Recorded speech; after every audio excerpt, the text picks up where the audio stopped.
please stand for a moment of silence, followed by the Pledge of Allegiance.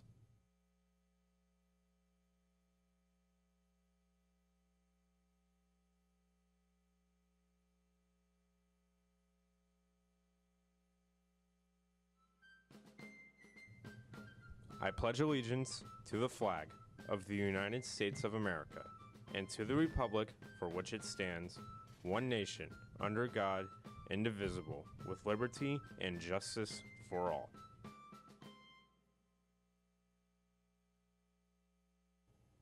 Good morning, Tornadoes. This is CTN, a Clearwater Digital Media production. Today is Monday, January 29th. My name is Ashley Rice. And my name is Jonathan Edward. Today we have your latest school, local, and national news, so stay tuned because CTN starts now.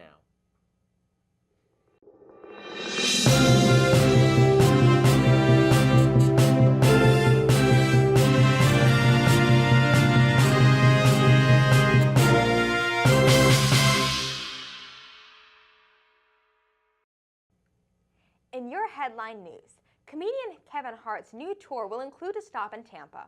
Hart announced Monday he is expanding his Kevin Hart Irresponsible Tour, adding over 100 new dates across the U.S., Canada, Europe, Australia, and Asia. Hart will make a stop at Tampa's Amalie Arena on Saturday, August 4th at 7 p.m. Hart's last multi-city domestic and international What Now comedy tour sold out large venues all over the world, including being the first comedy show to sell out an NFL stadium, selling over 50,000 tickets in one show at Lincoln International Field. Internationally, he sold out over a dozen arenas in the European market, selling over 150,000 tickets, and sold out arenas across Australia, selling 100,000 tickets. Hart's hit comedy tour grossed over $100 million worldwide. Fishing poles in hand, Dimitri and Ethan Sedita aren't looking for a catch. Instead, the two brothers are reeling in Gasparilla beads from Tampa Bay. About 5 years ago, the boys started going to their Harbor Island dock in the days following the famous boat parade to hook beads. But what started as a game soon turned into a mission. They estimate they've pulled in more than 1,000 strands from the water using their fishing poles. Quote, "It's become a tradition to do that every year, and now it's morphed into this full-blown organization," Dimitri said. The two young environmentalists started their own organization aptly named Green Gasparilla. They're parade fans themselves and don't mind the beads, but say they wish adults would dispose of them properly. They're worried about the amounts of lead and toxic metals in the bead strands and what they could do to the area waterways. The beads are made in mass quantities overseas and have very little regulation on what goes into the paints, strings, and plastic. The accused Seminole Heights killer appeared in court Friday for the first time since he was officially charged with the random murders of 4 people following his arrest in November. Donaldson's attorney told the judge that Donaldson is fully aware that his conviction could mean a death sentence. Regarding the death penalty, Tina Felton, sister of one of the victims, said she is still in a lot of pain but does not want to see her brother's alleged killer die. Quote, "All of the hurt that I feel, all of the anger I was feeling towards him will never bring my brother back. I have to deal with that, and I wouldn't want nobody to feel what I felt," she said. Tina Felton is in the minority, however, among her family. Most of them want to see Donaldson pay with his life. Quote, "If he did it, they need to burn him. He took 4 lives, they need to burn him. That's it," said sister-in-law Gloria Felton. Ultimately, it will be up to the courts to decide Donaldson's fate. Now to Dylan with your sports news.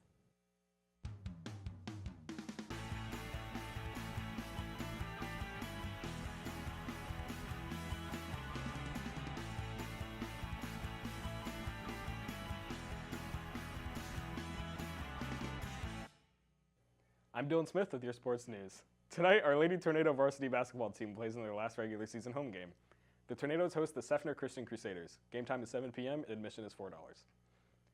Our boys varsity soccer team plays in the first round of their district tournament tonight. The Tornadoes play at Countryside High School at 7 p.m. Admission is $6. Come out and support your Tornadoes. Now back to the desk.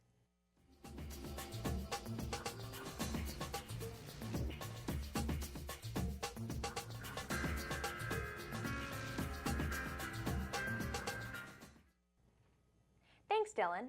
In your school news, Grad Bash tickets are on sale from February 5th to the 7th. Tickets cost $130. Pre-order your yearbook for $65 in room B1 or online at www.balfour.com. If you are a junior with a 3.0 grade point average, don't pass up the opportunity to apply for the district-wide Executive Internship Program.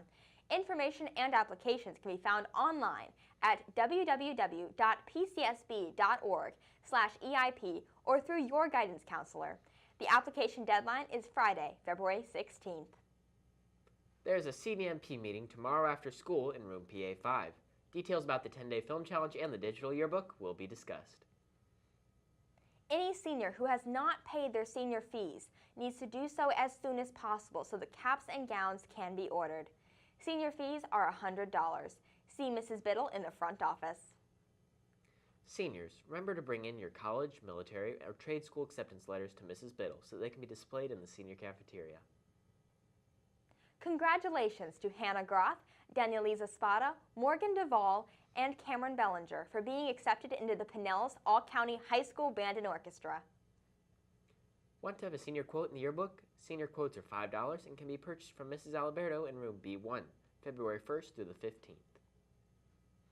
There is a brief meeting for all students going on the Florida Aquarium trip on Wednesday, January 31st after school. All students attending the trip must go to this meeting or see Mrs. Morrison in room E8 for important reminders. Members are needed for the American Legion's Boys State Program and the Legion Auxiliaries Girls State Program. Participants learn the rights, privileges, and responsibilities of citizens who can vote. Both programs are available at no cost to the school or student. They will include transportation, food, housing, and program costs. See the Clear Light for more information. Now to Ian with your Sports Corner.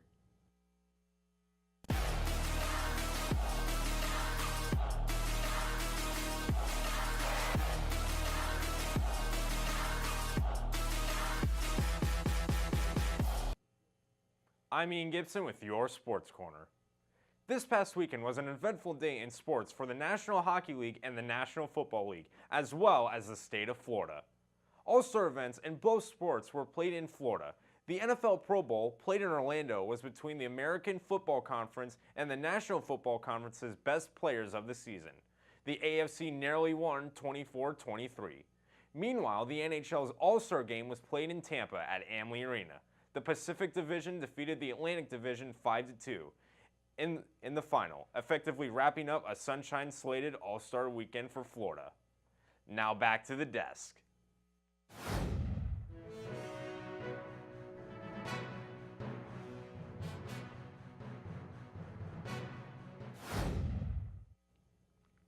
Thanks, Ian. If any students or teachers would like to have an announcement made on our show, please email Mr. Gordon at gordonw@pcsb.org. If you are a student, please have your club sponsor or coach send the email. Like us on Facebook at Clearwater Digital Media Productions for a look back at some of this year's broadcasts. Check out the CDMP Clearlight, running all day for new announcements.